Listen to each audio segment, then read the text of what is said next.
नमस्कार. यवतमाळ अपडेटमध्ये सर्व प्रेक्षकांचं मनापासून स्वागत करतो. यवतमाळ वाशिम लोकसभा मतदारसंघाचे खासदार सन्माननीय संजय देशमुख नॉट रिचेबल असल्याची चर्चा आहे.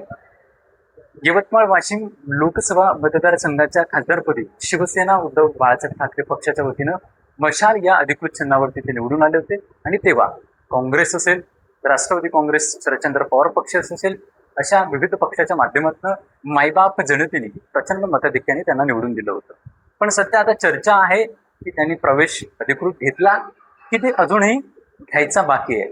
या विषयाच्या संदर्भानं माहिती देण्यासाठी कृषी उत्पन्न बाजार समितीचे उपसभापती आणि यवतमाळ जिल्हा परिषदेचे माजी सदस्य तथा यवतमाळ जिल्ह्याचे शिवसेनेचे जिल्हा प्रमुख सन्माननीय किशोर इंगळे माझ्या सोबत आहेत. एक खाडाचा शिवसैनिक म्हणून शाखा प्रमुख ते जिल्हा प्रमुख हा त्यांचा प्रवास आहे. भाऊ जय महाराष्ट्र. जय महाराष्ट्र. सध्या चर्चा अशी आहे की यवतमाळ वाशिम लोकसभा मतदारसंघाचे खासदार नॉट रिचेबल आहे. प्रवेश घेतला की घ्यायचा बाकी आहे? आता तुम्ही जे टीव्ही पाहत आहे, आम्ही टीव्ही पाहत आहोत. टीव्हीच्या प्रचार माध्यमातून जे काय तुम्हाला माहिती आहे तेवढंच आम्हाला माहिती आहे. बरोबर. गेले की जायचे आहे, त्याचं अधिकृत अजून काही हे झालेलं नाही आणि त्यांनी झाले पाहिजे नाही एवढी आमची इच्छा आहे. तर आम्ही शिवसेनेचे खासदार या ठिकाणाहून निवडून दिला मशालवर आणि दिल्याच्या नंतर जर हे असं करत असेल तर ते चुकीचं आहे आणि ते कुठल्याही शिवसैनिकाला पचनी पडणार. त्यांची अशी धारणा आहे की एपीडीसी असेल, विकास निधीसाठी पैसा मिळत नाही म्हणून मी प्रवेश करतोय, अशी चर्चा आहे. काय या संदर्भात लोकांची काय भावना आहे शिवसैनिक म्हणून?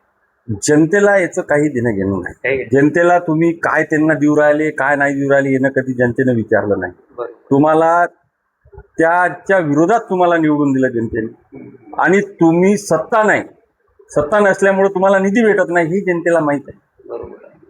मग आता असं जर म्हणलं आपण तर मग विरोधात कुणीच राहणार नाही ना, सगळे सत्तेसोबत जाईल. जनतेचे प्रश्न मांडेल कोण?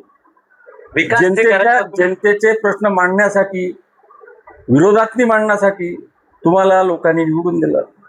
तेवढं जरी तुम्ही प्रामाणिकपणे केलं तरी जनता तुम्हाला डोक्यावर उचलून घेतील ना. आमच्यासारखी शिवसैनिकही डोक्यावर उचलून घेतली. पण तुम्ही जर एखाद्या निधी भेटत नाही किंवा हे भेटत नाही याच्यासाठी जर तुम्ही जात असाल तर हे चुकीचं आहे. बरोबर. असं करायला नाही पाहिजे. पण ह्या गोष्टी तुम्हाला त्यावेळेस माहित होत्या ना. तेव्हाही माहिती. हा, तुम्ही शिवसेनेची उद्धव बाळासाहेब सोबत भेटून त्यांच्यासोबत बोलून या मतदारसंघाची तिकीट तुम्हाला दिली. जनतेने तुमच्यावर विश्वास टाकला. महाविकास आघाडीचे तुम्ही उमेदवार होते आणि ज्या पक्षात गेले त्या पक्षाच्या विरोधात तुम्ही लढले. बरोबर. हा, आम्ही त्या लोकांसोबत संघर्ष केला, त्या लोकांसोबत भिडलो आम्ही. हा, आणि आज तुम्ही त्याच पंक्तीत जाऊन बसल्यावर आम्ही सर्वसामान्य शिवसैनिकांनी आणि आम्ही लोकांनी काय करायचं? बरोबर. हे चुकीचं आहे. अजूनही माझं त्यांना एक विनंती आहे खासदारांना की अजूनही असा चुकीचा निर्णय तुम्ही घेऊ नका. आम्हाला काही निधीची गरज नाही आणि जनतेला निधीची गरज नाही. जनता तुम्हाला निवडून देईल, याच्यानंतर देईल. पण जर समजा तुम्ही असं केलं तर ते चुकीचं होतं. नाही, अगोदर आता शिवसेनेचे जिल्हा प्रमुख म्हणून तुम्ही ही गोष्ट करताय, बरोबर आहे. लोकांच्या भावना तुम्ही समजून घेताय. खासदार आणि प्रवेश केल्यानंतर असंख्य सारे शिवसैनिक त्यांच्याही मागे जातात. जसं शिवसेना शिंदे गट आणि शिवसेना उद्धव बाळासाहेब ठाकरे गट लोकसभेच्या इलेक्शनच्या अगोदर फुटला कोविड-19 पॅन्डेमिक मध्ये. तेव्हाही असंच होत होतं. शिवसेनेचा जिल्हा प्रमुख म्हणून तुमची भावना काय? तुम्ही जनतेसोबत राहणार की तुम्ही पण जाणार? मी शिवसेनेचा शाखा प्रमुख ते जिल्हा प्रमुखापासून माझा प्रवास आहे आणि मी प्रामाणिक शिवसेनेसोबत राहील. मी बाळासाहेब ठाकरे यांच्या विचाराला प्रेरित आहो आणि त्यामुळं ते सगळे लोक जरी गेले तरी मी शिवसेना उद्धव बाळासाहेब ठाकरे सोबत प्रामाणिकपणे राहील. लक्षात घ्या, हे होते शिवसेना जिल्हा प्रमुख आणि किशोर इंगळे.